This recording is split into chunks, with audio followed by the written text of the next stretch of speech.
What we talked about this week was the Midlle colonies, or were the Midlle colonies, and you can see that the Midlle colonies are made up of New York, Pennsylvania, New Jersey, and Delaware.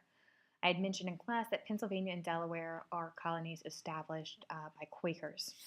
And if you remember from your reading, Quakers are not necessarily well liked by everybody. They're a little bit more liberal than the conservative Puritans, and liberal in the fact that they treat Native Americans much more fairly, purchase land for a decent price, and believe that women can actually speak at church sermons and things like that.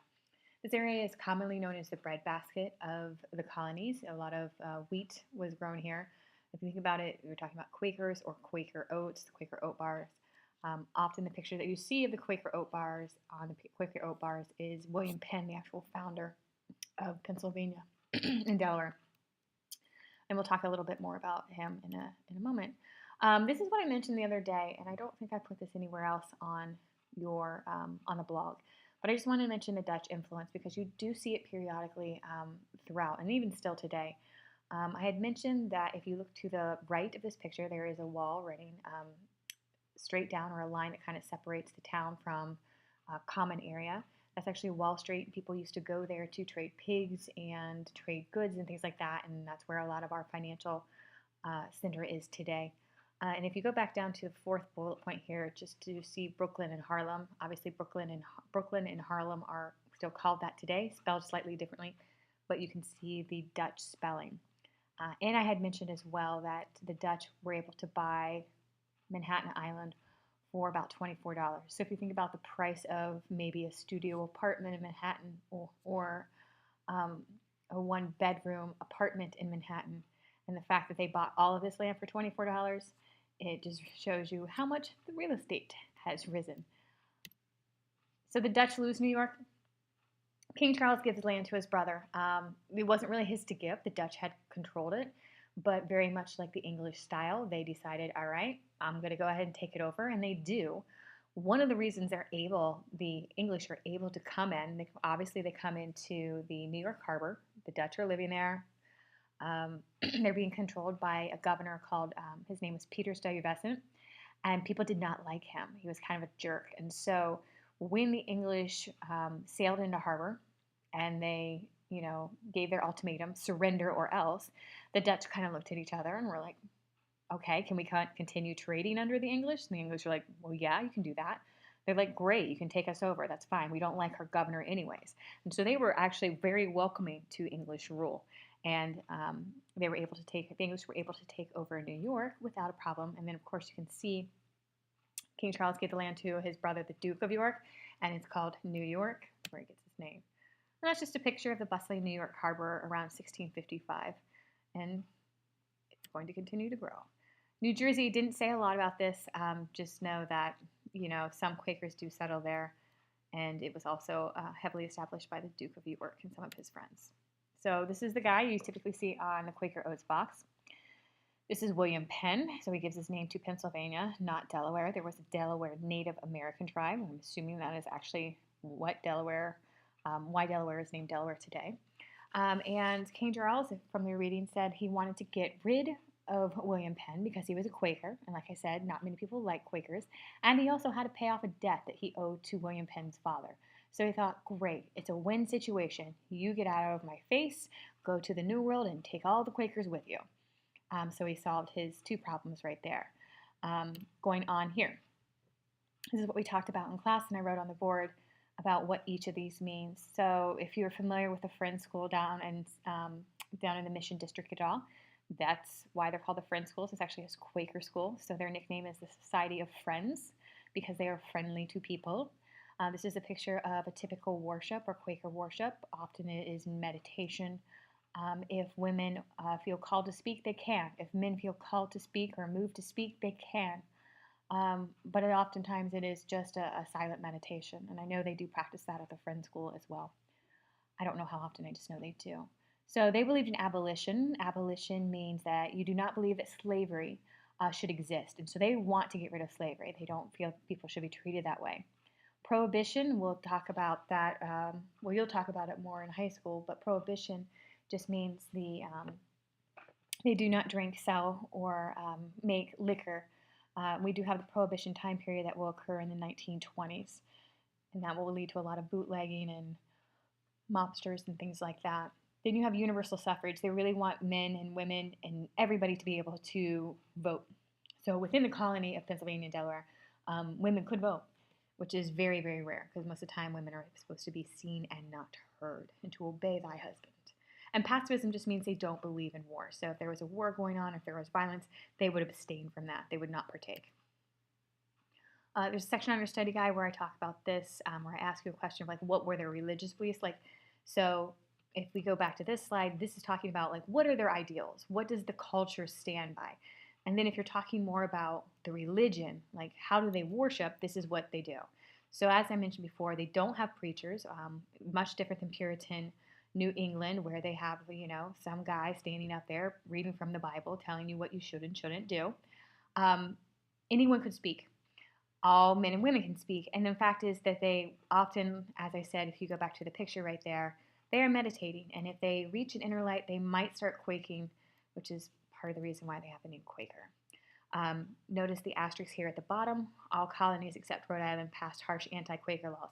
That just shows you not everybody else liked them. They did not like them that they were so egalitarian towards the Native Americans. They did not like the fact that they gave women the right to vote. This was against many of the other colonists' values. So they found the Quakers appalling and did not want them anywhere near their colonies. And then we are going to talk briefly about the early rebellions.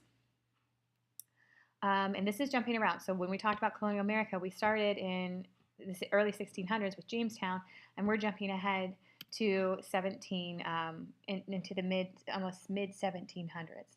So the first one we're going to talk about is Bacon's Rebellion. This is led by Nathaniel Bacon. He is a free man. He's a white man. And he believes that the Virginia government should do more to protect all of the poor, former indentured servants that are living on the frontier. That means further away from the city. Indians are raiding the cabins and the homes of these people that are living on the frontier, and the government in Virginia is not doing a whole lot to help. Governor at the time of Virginia was William Berkeley, and he's actually a cousin, I think, of Nathaniel Bacon, but apparently they don't get along too well. So Nathaniel Bacon decides to put together his own army and take care of the situation. If Native Americans are attacking and the Virginia government is not going to do anything about it, he will. Unfortunately, what he does is he attacks the wrong tribe. The Doe tribe is a peaceful tribe. They have had nothing to do with the attacks on the Native Americans, on the frontiersmen. So all of the white homesteaders and not homesteaders, but home owners and people that are trying to eke out a living along the frontier, they're not involved. Unfortunately, he attacks the wrong village and wrong tribe, and many people are killed because of his mistake. He also decides to, once again, after he attacks the Native Americans, well, he has an army. Why doesn't he take down the Virginia government and teach them a thing or two? Teach the wealthy people who refuse to help the poor. So he actually will lead an army against the Virginia colony, the Virginia government, a colony. There will be some fighting going on, but the biggest thing is he actually died of, I believe, dysentery, which once your leader of the rebellion dies, especially early on, your rebellion pretty much loses all its oomph, all of its power. And so he dies of dysentery. People involved are either fined, imprisoned, and you can see that 30 of his men are killed by hanging. And so that's not obviously a good situation. So it sounds very negative, the outcome, because he loses and he kills, a peaceful Native American tribe. But in reality, because he scared the Virginia government, they made some changes to help indentured servants and poor people. The first one is that the wealthy still control the colony, which you can see throughout when we talk about the rest of colonial America. But they do support when the indentured servants and the poor men go expand on Indian land. They will help protect them. So they're like, they realize they should have helped protect them before. They're doing it now. They also lower taxes. That means if you're a poor man living on the frontier, you're not paying as much taxes. That's a good thing. The one thing it does is that they realize that a lot of the poor people are former indentured servants, and these are white people, and they do not want to bring them in anymore. They don't want to allow indentured servants to come in because they think it's going to lead to more revolts. So their solution to that problem is stop bringing in indentured servants and bring in slaves to work on the plantations and farms. And that will obviously lead to a heavy increase in slavery in the Virginia colony. Slavery is also something we talked about. We talked about how slaves were treated. Originally, when you were a slave, if you one of the first few to come to Jamestown, there was an opportunity at times for you to buy your freedom. It was just like an indentured servitude. Maybe you served for 7 years and then you got to save your freedom. You could marry. You were actually encouraged to marry. You could then go and own land, and it was a completely different lifestyle. By the early 1700s, this is starting to change, where you can't buy your freedom. If you marry, you may still be separated from your husband and family. It doesn't matter.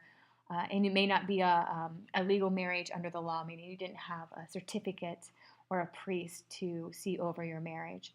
And so initially, you were able to read and write. If my mother lived on a neighboring plantation, I could go visit her if I wasn't working. When the white owners were at church on Sundays, the slaves could get together and have their own sermons and things like that. So it was a little bit more free. You're still a slave, so it's not a good life, but you do have more freedom. That's all going to change with the Stono Rebellion, which happened starting on September 9th, 1739. On September 9th, 1739, along the Stono River in South Carolina, you have a slave uprising. And this is one of the largest slave uprisings prior to the American Revolutionary War. So if the American Revolutionary War starts in the 1770s and the English colonies have been starting to be established since the 1600s, this is a pretty significant event. This will change the course of how slaves are treated for a long number of, for many years. So what happens is you have some slaves. Some say that they were Catholic slaves. Some say they spoke Portuguese. Some say they spoke perfect English. Regardless, they are going to have an uprising. They no longer want to be under the control of their white masters. And that could potentially be because their white masters probably whipped them, beat them, sold their children out from under them, sold their wives, sold their mothers. And so they saw this horrible life going on and they didn't want anything to do with it. I mean, that makes sense. It's not a good situation. And so they decide to try to make it to Florida. That's the goal. Make it to Spanish-controlled Florida, because that's who controls Florida at the time. If they can make it there, they will have reached freedom. And since they're in South Carolina, they're much closer to Florida than going anywhere up north. And so 20 slaves decide to raid. At first, they raid a shop. They kill the owner, white owner, take some guns, take some ammunition, things like that. And then they start traveling from plantation to plantation, killing people. They will kill women, they will kill men, they will kill children. But keep in mind, horrible things have been happening to their own families more than likely. So you can't be like, oh, that's so horrible they did that. You don't know what happened to their families. And so they start killing the white plantation owners, and then more people, as they travel to plantation, more slaves are joining this revolt, because you can't stay. If you stay, you might be the one blamed for killing your plantation owners or not doing enough to save them. So a lot of people join the revolt, the rebellion, and try to head to Florida with them. And they have about 100 people at the end of the day that join them. So 100 slaves approximately will join them. They're pretty quickly hunted down by the South Carolina militia. This is just people who volunteer to act as an army or police force when needed. And so the rebellion is fairly quickly put down. Half of the Stono Rebellion people are killed when they first come into contact with the South Carolina militia. The ones who do escape will then later have to come in contact with them again about a week later. And then if anybody was survived, they were sent into slavery in the West Indies, which is much further south. Obviously, it's in the Caribbean, than in South Carolina. So if you survived it, you were shipped out to some other slave plantations in other areas. Moving on. The big thing is that harsher slave codes are in past. That means when I used to be, if I were a slave, I could have learned to read and write. After the Stono Rebellion, it becomes an offense. I can no longer assemble without a white man being near. So I can't have my own Bible services. I can't go visit my family if they're at a neighboring plantation. If I do go, I have to have written permission, and even then that may not be good enough. I can't marry, so the life for slaves got even worse than it